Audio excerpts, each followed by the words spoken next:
మిత్రులందరికీ మీ అనేక ఛానల్ సమర్పిస్తున్న కథా ప్రపంచానికి స్వాగతం సుస్వాగతం.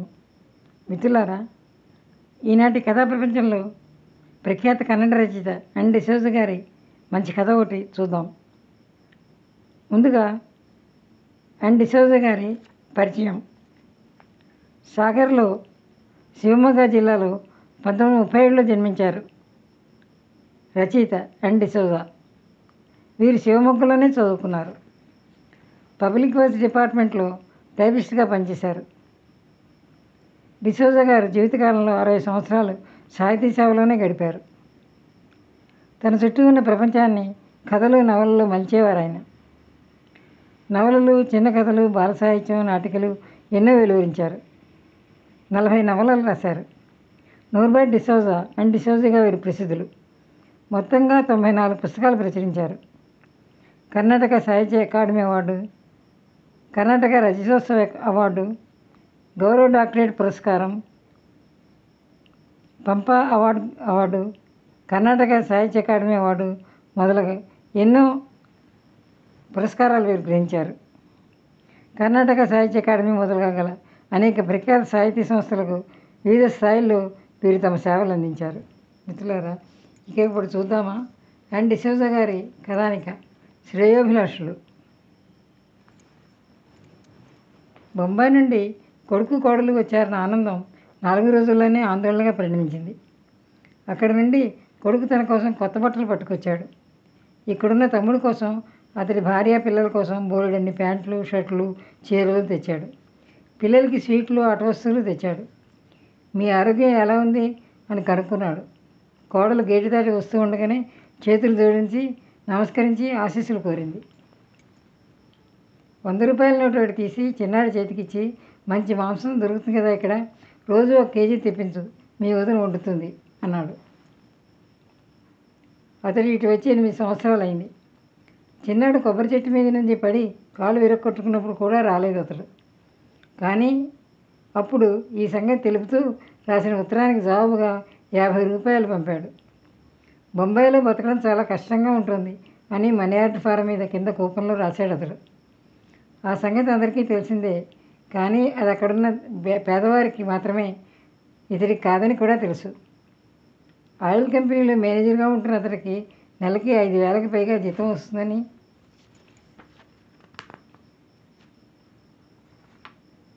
తనకి తెలుసు. ఇంట్లో తిండికి, బట్టకి, దర్జాలకి దేనికి కొదవలేదని కూడా తనకు తెలుసు. అలాగని నెలకు 100 రూపాయలు ఊరికి పంపి ఎరగడు. ఇతనికి పంపాలని ఉన్న భార్య ఒప్పుకోకపోయి ఉండవచ్చు.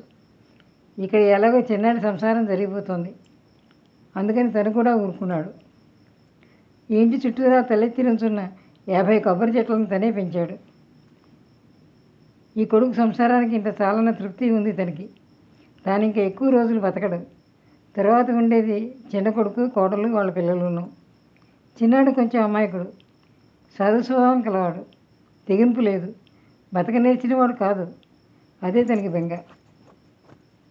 ఏమిటో కానీ మొదటి నుంచి వీడికి ఏదో ఒక ఇబ్బంది వస్తూనే ఉంది. 6 ఏళ్ల వయసులో ఇతనికి తల మీద కొబ్బరికాయ పడి ఇక బతుకుతాడా అన్నంత పని అయింది. కానీ ఎలాగో బతికి బయటపడ్డాడు. అదిగో అప్పటి నుండి ఓ రకం మబ్బు కొమ్ముకుంది అతన్ని. పని చేస్తాడు, చెట్టుకి కాయలు కోస్తాడు, కొట్లో అమ్మి వస్తాడు, కొబ్బరి పీచు నానబెట్టి బాది నారు తీసి తాడు పేంతాడు. పనిలో చురుగ్గానే ఉంటాడు. కానీ బుద్ధి మాత్రం మందం. సొంతంగా ఏమీ ఆలోచించుకోలేడు, నిర్ణయించుకోలేడు. ఈ కారణం చేతనే తనకి అతని పట్ల ఆపేక్ష, ప్రేమ, మమత ఒక పాలు ఎక్కువగానే ఉంటాయి. పెద్దాడు చిన్నాడికి పూర్తిగా వ్యతిరేకం. మెట్రిక్ దాకా చదువుకుని ఇంట్లో చెప్పా పెట్టకుండా బొంబాయికి పారిపోయాడు. అక్కడ ఏదో బేకరీలో పనిచేస్తూనే రాత్రిపూట కాలేజీ చదువులు చదివాడు. ఒక్కో చోట్లో 2 నెలలు 3 నెలలు పనిచేస్తూ మంచి అవకాశం దొరకనే మారిపోతూ ఇప్పుడు కంపెనీ మేనేజర్ అయ్యాడు. నెలకి 5,000 రూపాయలు జీతగాడయ్యాడు. అతను పెళ్లి చేసుకునేది కూడా ముంబై పిల్లనే. వాళ్ళకి 4 పిల్లలు.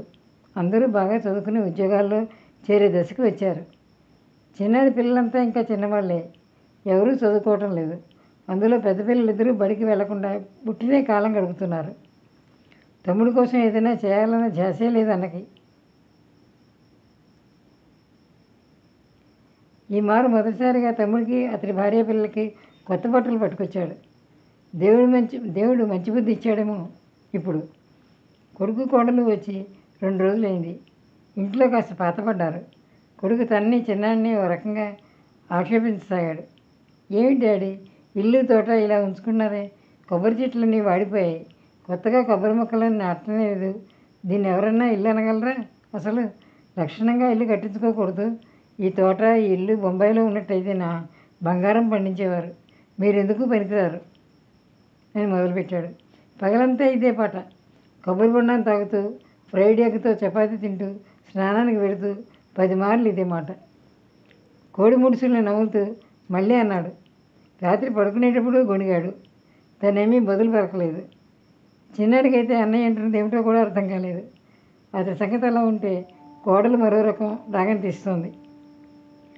6 మంది పిల్లలు కనగానే సరే, పిల్లల్ని ఇలా గాలికి వదిలేయటమేనా? క్రమశిక్షణ అక్కర్లేదా? ఏది లేకపోయినా సాయంకాలం పూట ఒక చెప్పమన్నా చెప్పించొద్దు. వీళ్ళు అసలు పిల్లలా, పందికోన్లా? చిన్న కోడలకి ఈ మాట విని చురుక్కు అనిపించింది. ఆమె ఉట్టినే మాట పడే మనిషి కాదు, ఒకరు జోలికి వెళ్ళే మనిషి కాదు. కానీ దూరం నుండి వచ్చిన దగ్గర చుట్టాలని నొప్పించిన ఇష్టం లేకనో ఏమోటో ఊరుకుంది. ఏం మాట్లాడలేదు. సాయంకాలం అవుతుండగా పెద్ద కోడ పిల్లలందరినీ పిలిచి మొహం చేతులు కాళ్ళు కడిగింది. వాళ్ళకి పౌడర్ రాసింది. కొత్త బట్టలు తొడిగింది. దేవుడి పీఠం మీద దుమ్ము ధూళి దులిపి వరుసగా కొవ్వొత్తులు వెలిగించింది. రండి, అందరం ప్రార్థన చేసుకుందాం అంది. పిల్లలంతా మోకాళ్ళ మీద కూర్చుని చేతులు జోడించాక కొంకణి భాషలో ప్రార్థన నేర్పింది. బయట అరుగు మీద కూర్చున్న పెద్ద కొడుకు తనతో, డాడీ, పేదరికం కష్టాలు అందరికీ ఉండేవే, కానీ మనిషి దేవుడిని ప్రార్థించడం మానేయకూడదు. రోజు దేవుడి ముందు కొవ్వొత్తి వెలిగించడం మానకూడదు అన్నాడు. నేను తల ఊపాను. ఇవన్నీ తనకి తెలియని విషయాలు ఏం కావు. తాను, కొడుకు కోడలు రోజువారీ తిండి తిప్పల కోసం పడే పాటల్లో వీటికంత తీరిక చిక్కేది కాదు, వ్యవధి ఉండేది కాదు. అయినా కొడుకు చెబుతున్నది, కోడలు చెబుతున్నది సరైనదేలే అనిపించింది. కొడుకు ఇంకా చెబుతున్నాడు. దేవుడు చిన్నపిల్లల ప్రార్థన ఎప్పుడూ ఆలకిస్తాడు. పిల్లలు నిర్మలమైన మనసుతో చేసే ప్రార్థన వల్ల ఈ ఇంటికి మంచి జరుగుతుంది. లోపల పెద్ద కోడలు పిల్లలు నేర్పుతున్న ప్రార్థన వినిపిస్తోంది. దేవుడా, తాతయ్య వృద్ధాప్య జీవితం శాంతి సుఖాలతో హాయిగా గడిచేలా ఆశీర్వదించు. పిల్లలు ముద్దుగా ఆ మాటల్ని పునరుచ్చరించారు. దేవుడా, నీ అనుగ్రహం ఎల్లప్పుడూ ఈ ఇంటి మీద ఉండేలా చేయి. దేవుడా, మా అమ్మ నాన్న సుఖ సంతోషాలతో ఉండేలా అనుగ్రహించు. పిల్లలు భక్తితో ఉంటున్నారు. దేవుడా, మా పెద్దల్ని మమ్మల్ని సదా మంచి మార్గంలో ఉత్తమమైన రీతిలో నడిపించు. దేవుడా, తాత, నాన్న, పెదనాన్న, దొడ్డమ్మ, అమ్మ అందరికీ ఆరోగ్యం, సంపద, సంతోషాలనిచ్చి కాపాడు. Amen, amen. నేను కళ్ళు తుడుచుకున్నాను. నిర్మలమైన మనసుతో పిల్లలు చేసే ఆ ప్రార్థన దేవుడి హృదయాన్ని తాకుండా ఉంటుందా? మొదటిసారిగా పెద్ద కోడల పట్ల మెప్పుదల కలిగింది నాలో. పెద్ద కొడుకు కోడలు వచ్చాక ఇంట్లో కొన్ని మార్పులు చేర్పులు జరిగాయి. ఇంట్లో భోజనాలు, వాటిల్లో మార్పు. పిల్లల రోజువారీ కార్యక్రమాల్లో మార్పు. దాంతోపాటు అలా చేయాలి, ఇలా చేయాలి, చేయకూడదు అన్న ఆంక్షలు. సాయంత్రం పెద్ద కొడుకు డ్రెస్ చేసుకుని తయారయ్యాడు. డాడీ, అలా సముద్రం ఒడ్డు దాకా వెళ్ళి వద్దాం అన్నాడు. నేను రావాలా? అవును. సరే, బయలుదేరాను. బొంబాయిలో నెలకు 5,000 తెచ్చుకునే కొడుకుతో పాటు షికారుకు వెళ్ళడం అంటే ఏ తింటికైనా గర్వంగానే ఉంటుందిగా. త్రోవలో కనిపించిన వాళ్ళకి కళ్ళకి గొప్పగా కనిపించాను. కొంతమంది పలకరింపుగా నవ్వారు, కొంతమంది పలకరించారు. బొంబాయిలో సముద్ర బోర్డులో సాయంత్రం అయ్యేసరికి చాలాది మంది చేరతారట. ఈ ఊళ్ళో ఎవరు వస్తారు? గాలి హోరును వీస్తోంది. కాలికి ఇసుక చప్పుడు చేస్తోంది. కొడుకు మాట్లాడడం మొదలుపెట్టాడు. నేను ఉద్యోగం నుంచి రిటైర్ అయ్యాను డాడీ అన్నాను. అలాగా? అవును, 4 రోజులైంది. పెన్షన్, గ్రాట్యుటీ డబ్బులన్నీ తీసుకుని బ్యాంకులో వేసి వచ్చాను. పిల్లలకి ఉద్యోగాలు దొరికేలా ఉన్నాయి. నేను తను బొంబాయి వదిలేద్దాం అనుకుంటున్నాం. తర్వాత ఇక్కడికి వద్దామని. రండి, నాకు మంచిదే అన్నాను. అందరికీ మంచి జరుగుతుంది అన్నాడు. అవును, ఇంటి వెనకాల చోటు ఉందిగా, అక్కడ ఇల్లు కట్టుకో. ఆ విషయం మాట్లాడేందుకే మిమ్మల్ని తీసుకొచ్చాను డాడీ. ఈ తోట, ఈ ఇల్లు అన్నిటినీ కొత్తగా మార్చాలి, కొత్తగా కట్టాలి. ఇలాగే వదిలేస్తే తోట, ఇల్లు పాడైపోవడానికి ఎక్కువ రోజులు పట్టదు. సరే, అలాగే ఏది మంచిదని చూస్తే అలాగే చెయ్యి. తోట, ఇల్లు ఎవరి పేరు ఉన్నాయి డాడీ? నా పేరు మీదనే ఉన్నాయి. నేనే కదా ఇవన్నీ చేసింది. నువ్వు బొంబాయి వెళ్ళిపోయావు, చదువుకుని ఉద్యోగంలో చేరావు. చిన్నాడు చదువుకోను లేదు, ఉద్యోగం వెతుక్కోను లేదు. వాడి కోసమే ఈ తోట ఇల్లు చేసినట్టయింది. దిబ్బి వెనకాల చేతులు కట్టుకుని నడవసాగాడు కొడుకు. బదులు పలకకుండా మౌనంగా నడుస్తున్న కొడుకుని చూసి ఆశ్చర్యం వేసింది నాకు. ఊరుకుండిపోయామే, ఏం మాట్లాడమే? నేను ఏదో కళ్ళు కంటూ వచ్చాను అన్నాడు. ఇప్పుడేమైంది? తోట ఇల్లు తమ్ముడికే అన్నట్లయితే నేను ఇక్కడికి వచ్చి ఉండటం సాధ్యం కాని పని కదా. అంటే ఇల్లు తోట నా పేరుని పెడితే ఏమైనా చేయటానికి వీలవుతుంది. నా గ్రాట్యుటీ తెచ్చి వేరే వాళ్ళకి చెందిన జామీన్ మీద వేయలేను అన్నాడు. నేను మౌనంగా ఉండిపోయాను. ఇంటివైపు తిరిగాక కొడుకు అన్నాడు, డాడీ, మేము ఇంకా 4 రోజులు ఉంటాం. నా కోరిక ఇంతే. నేను ఇక్కడ కొత్త రకంగా ఇల్లు కట్టుకోవాలి, తోటను వృద్ధిపరచాలి, కొత్త మొక్కలు నాటాలి, వీలైతే అటు ఇటు ఉన్న జమీన్ కొనుక్కోవాలి. నేను ఇవన్నీ చేయాలంటే ఈ ఇల్లు తోట నా పేరున ఉండాలి. తమ్ముడి గురించి నేను ఆలోచించకపోలేదు. అతడికి వేరే ఏర్పాటు చేస్తాను. కానీ మొదట ఈ ఇల్లు తోట నాది కావాలి. 4 రోజులు ఆలోచించి చెప్పండి డాడీ, పర్వాలేదు అన్నాడు. ఆలోచిస్తూనే ఇంటికి వచ్చాను నేను. దేవుడి పీఠం ముందు కూర్చుని కొవ్వొత్తి వరుసలు వెలుగుతున్నాయి. పెద్ద కోడలు ప్రార్థన నేర్పుతోంది. మోకాళ్ళ మీద కూర్చుని చేతులు జోడించిన పిల్లలు ఆమె చెప్పుతున్నదాన్ని చక్కగా ఉచ్చరిస్తున్నారు. దేవుడా, తాతయ్య వృద్ధాప్య జీవితం శాంతిసుఖాలతో హాయిగా గడిచేలాగా ఆశీర్వదించు. ఇంటి మీద ఎలకాలని అనుగ్రహం ఉండేలా చేయి. తాతయ్య, నాన్న, పెదనాన్న, దొడ్డమ్మ, అమ్మ అందరికీ సంపద శాంతులు ఇవ్వు. వారిని కాపాడు. ఆమెన్. కొడుకు కోడలు బొంబాయి నుండి వచ్చారన్న ఆనందం ఇలా బెంగపెట్టుకునేలా మారింది. మనసులో అశాంతి చోటు చేసుకుంది. ఉన్న తోట ఇల్లు తనదే, తనే సంపాదించాడు. దాన్ని తను ఎవరికైనా ఇవ్వగలడు, ఇవ్వచ్చు కూడా. పెద్ద కొడుకు అడుగుతున్నాడు, కొత్త ఇల్లు కట్టిస్తాను, తోట వృద్ధి చేస్తానంటున్నాడు. కానీ చిన్నాడి గతి ఏమిటి? వాడికి ఏదో ఏర్పాటు చేస్తాను అంటున్నాడు పెద్దవాడు. కానీ నా మనసు ఒప్పుకోవటం లేదు. చురుగ్గా ఉన్న కుర్రవాడికి తల మీద కొబ్బరికాయ పడి ఇలా అయిపోయాడు. కొన్ని ఏళ్ల కిందట కొబ్బరి చెట్టు నుంచి కింద పడి కాలు విరిగింది. అప్పటి నుండి చెట్టు ఎక్కడం కూడా అతని వల్ల కావటం లేదు.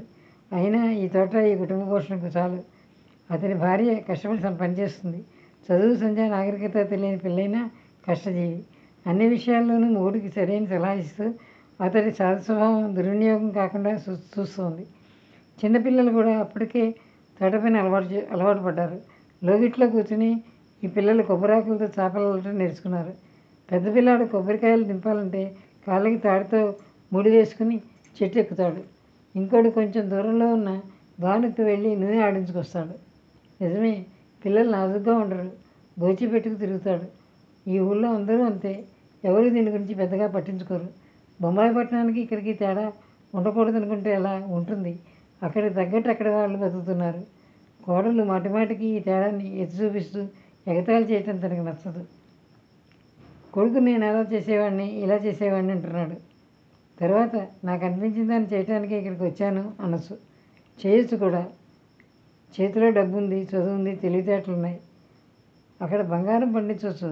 కానీ తన చిన్నాడు అమాయకుడు, సాధు స్వభావం కలవాడు. అతడి కుటుంబం గతి ఏమిటి? పెద్దాడు మందబుద్ధి కల తన తమ్ముడికి రక్షణ ఇవ్వగలడా? బాధ్యతగా అతడి మంచి చెడు చూడగలడా? తల బెరువెక్కినట్టయింది. నిద్ర రావటం లేదు. ఇన్నేళ్ళు గడిచాయి కదా, ఒకసారన్నా నీ తమ్ముడి గురించి, వాడి పిల్లం పిల్లల గురించి ఆలోచించావటయ్యా నువ్వు? ఇన్ని బస్సులు తిరుగుతున్నాయి కదా బొంబాయి మంగళూరుల మధ్య. ఈ ఊరికి 18 గంటల దారి. ఎన్నిసార్లు వచ్చావు నువ్వు? తమ్ముడి కాలు విరిగిందని రాసిన తర్వాత 6 ఉత్తరాలకు బదులుగా నువ్వు చేసింది ఏమిటి? ఒకసారి చూడాలనైనా అనిపించలేదే నీకు? 50 రూపాయలు పంపి ఊరుకున్నావు. మగేరులేంటి ఆడపడుచు నీ మర్యాద సంగతి విని పక్కన నవ్వింది తెలుసా. ఇప్పుడేమో నువ్వు రిటైర్ అయ్యావు. బొంబాయి బతుకు నీకు విసుగొచ్చింది.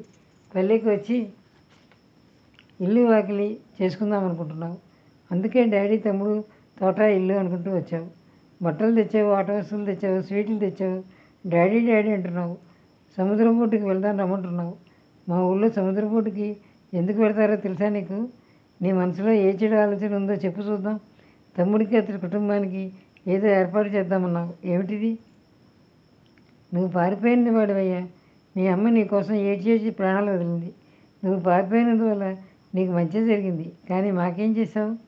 చిన్నాడు ఇక్కడే ఉన్నాడు, మమ్మల్ని చూసుకున్నాడు, కష్టాలు సుఖాలు పంచుకున్నాడు మాతో. అందరిలా వాడు బతుకుతున్నాడు.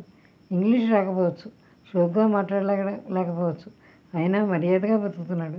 ఇప్పుడు వాడిని అడవిపాలు చేయాలన్న నీ కోరిక, నీకు ఇల్లు కట్టుకోవాలని కోరిక, తోట చేయాలని కోరిక. కానీ నీ ఆశకు ఇతడు ఎందుకు పని కావాలి? ఇన్ని ఏళ్ళుగా అతడు చేసుకుంటున్న తోట పని నీకు వదిలిపెట్టి అడగడానికి నీకేమీ అనిపించకపోవచ్చు, కానీ అలా ఇచ్చివేయడానికి నా మనసు ఎంత సులువుగా ఒప్పుకోవటం లేదయ్యా.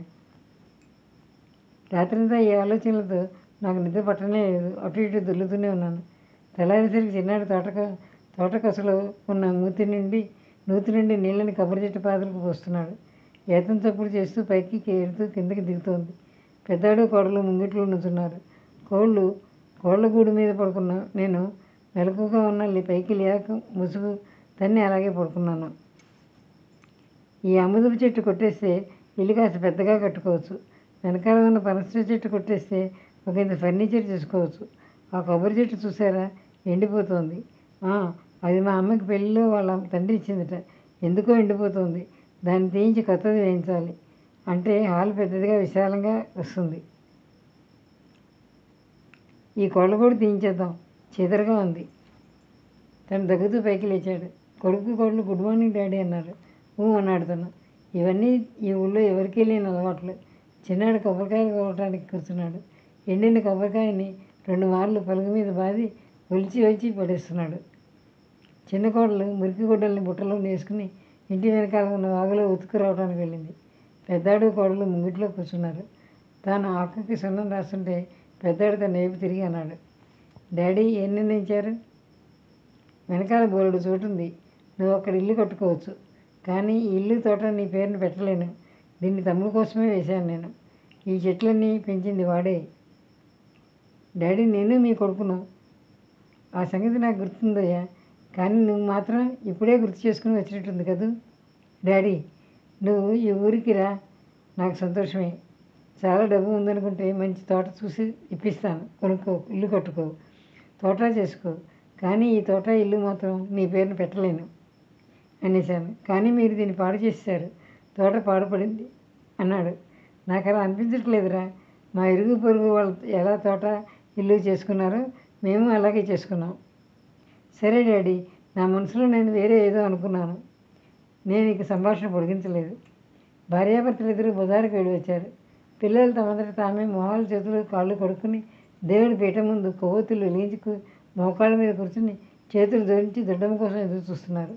కానీ దొడ్డమ్మ అటు తిరిగి చూడలేదు, లేచి రానలేదు, వచ్చి పిల్లలకి ప్రార్థన చెప్పించడం లేదు.